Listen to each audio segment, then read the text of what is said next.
6 Best GPU for Gaming in 2022. Number 1. GeForce RTX 3080. NVIDIA's GeForce RTX 3080 sports NVIDIA's latest Ampere architecture. It's over 30% faster than the previous Gen 2080 Ti, and supposedly costs $500 less. When we tested the new RTX 3080 Ti, it didn't manage to supplant the incumbent, thanks to its significantly higher pricing. However, do keep an eye out for the RTX 3080 12GB cards, which at present seems to carry about a $50 price premium, a premium well worth paying in our book. It's mostly overkill for 1008 at gaming, unless you're running the latest ray tracing games, in which case DLSS support should also help performance. If you skip the first round of RTX GPU, the RTX 30 series might finally get you on board the ray tracing train. Ampere also brings improved tensor cores for DLSS, a technology that continues to proliferate among recent game releases. NVIDIA's RT and DLSS performance are also quite a bit faster than what you get from AMD new RX 6000 cards,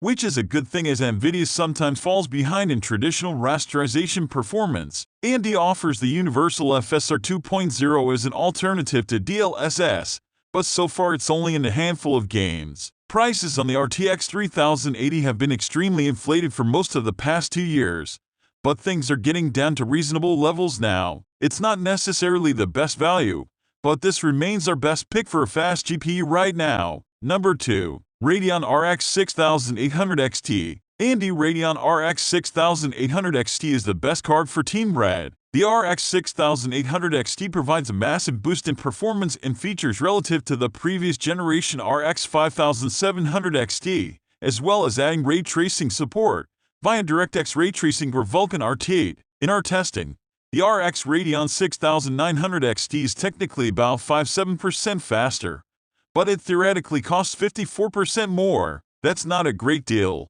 especially since you don't get more VRAM or any other extras. Do pay attention to the current online prices, however, as the 6900 only costs about $100 extra and might be worth the spend right now. The Navi 21 GPU was affectionately dubbed Big Navi prior to launch by the enthusiast community, and we got exactly what we wanted. It's over twice the size of the previous generation Navi 10, with twice the shader cores and twice the RAM. A big part of AMD performance comes thanks to the massive 128 MB Infinity Cache. It improves the effective bandwidth by 119%, according to AMD. We're confident that few, if any, games in the coming years are going to need more than 16 GB, so the 6800 XT is in a great position in that area. What's not to like? The ray tracing performance is mediocre, and that's without turning on DLSS, which even in quality mode can improve performance of RTX cards by 20–40%, sometimes more. AMD Fidelity FX Super Resolution can help,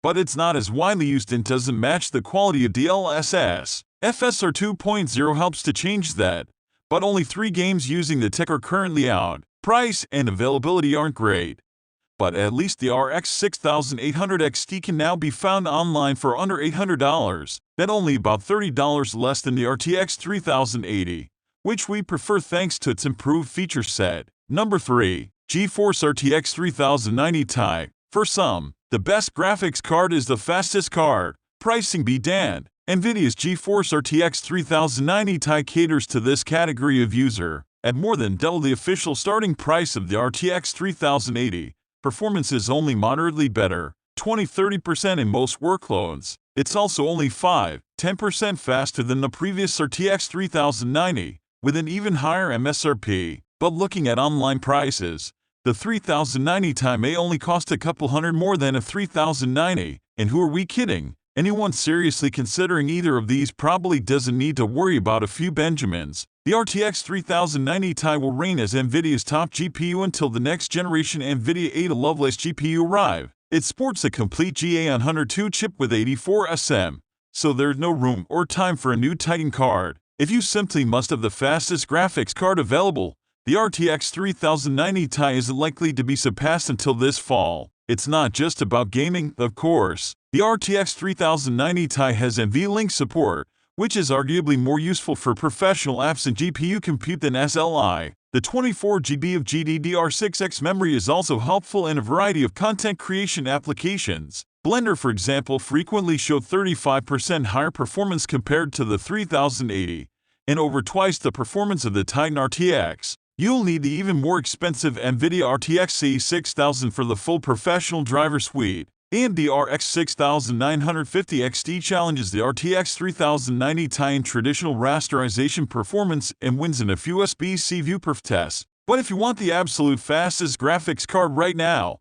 NVIDIA wins, especially if you run games with ray tracing and DLSS enabled. Just don't be surprised when NVIDIA's next-generation Extreme GPU arrive and make the 3090 Ti look like lukewarm gravy.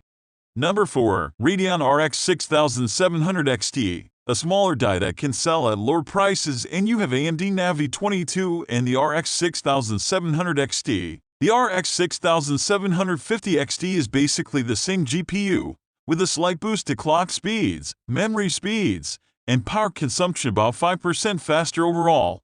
But with a 10% price hike, the 6700 XT has the same number of GPU cores as the previous generation RX 5700 XT, but significantly higher clock speeds and more cache give it about a 25% boost of performance at higher settings and resolutions, at least. When we tested AMD RX 6700 XT, it hit clock speeds in excess of 2.5 GHz during gaming sessions, and that's at stock on the reference card. With some tuning and overclocking, we were able to hit speeds of 2.7–2.8 GHz, still without cooking the GPU. That's very impressive, and factory overclock cards can push even higher clocks, though they also cost more. In our performance testing, the RX 6700 XT traded blows with the RTX 3070 and RTX 3060 Ti. It's a bit faster than the latter, and a bit slower than the former, so the going price of around $480 is reasonable. Still, if we include pretty much any games with DLSS or ray tracing,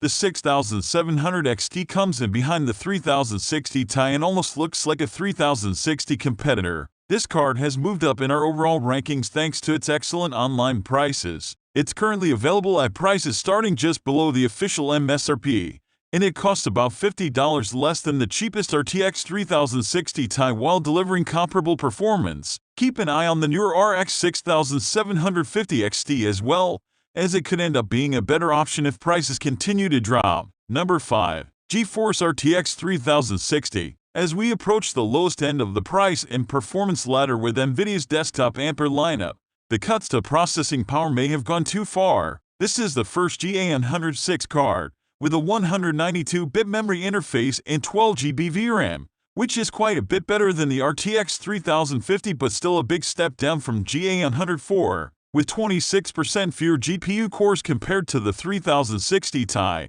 and less memory bandwidth. Overall performance is only on the level of the RTX 2070, so 2.5 years later, you can now match a $500 graphics card with a $330 alternative. Unfortunately, demand still surpasses supply, and the cheapest RTX 3060 cards typically go for around $400. Still, given the performance we saw in our testing, the RTX 3060 delivers a great overall value, factoring in ray tracing and DLSS performance. VRAM capacity isn't a problem, and there are a few instances where the 3060 starts to close the gap with the 3060 Ti. It never quite gets there, however, and the 3060 Ti may be the better choice if you can find one at a reasonable price. At present, it's a $125 jump to the 3060 Ti, making this or one of AMD offerings a much better value. Not exactly something to set the world on fire, but then that's typical of mainstream parts. With DXR and DLSS, however, the 3060 can even trade blows with the AMD RX 6800. Number 6. Radeon RX 6600 XT. AMD answer to the RTX 3060, sort of, comes via the Navi 23 architecture. Normally, we'd expect a 32 CU variant of Navi 22, dubbed the RX 6700 non-XT. But AMD trimmed CU counts, memory interface width, and infinity cache sizes to get a smaller and less expensive chip that still performs well. Note that the Radeon RX 6700 now apparently exists, with 10GB of VRAM. There's understandable concern with the 8GB of VRAM, however, and there are certainly cases where the RTX 3060 ends up as the better choice. Still, It's surprising how much even a 32 MB Infinity cache seems to boost performance. When you look at the memory bandwidth, this is basically a chip that's smaller than Navi 10, built on the same TSMC N7 node, and it delivers 10–15% better frame rates at 1080. There are instances where it struggles, however, ray tracing being a big one. Several games that we tested with DXR DirectX ray tracing support couldn't even do 20 FPS at 1080. NVIDIA's RTX 3060 was about twice as fast without using DLSS, and typically over 50% faster with DLSS quality mode. FSR doesn't really fix that either, since it provides a similar boost in performance to both AMD and NVIDIA and even Intel GPU. After delivering impressive amounts of VRAM on the other big Navi chips, the RX 6600 XT feels like a letdown. The $379 starting point for a GPU that's ostensibly a replacement to the previous generation RX 5600 XT, $279 launch price doesn't garner any goodwill. However, in these days of overpriced graphics cards, you can now find the Radeon RX 6600 XT starting at $350. The new Radeon RX 6650 XT only provides a small 5% bump in performance coupled to a 14% bump in price, so we give that a pass for now. So, hope you enjoyed our video and subscribe to the channel. We have also put links to description, make sure you have check it out. We will be right there in next video. Take care, bye.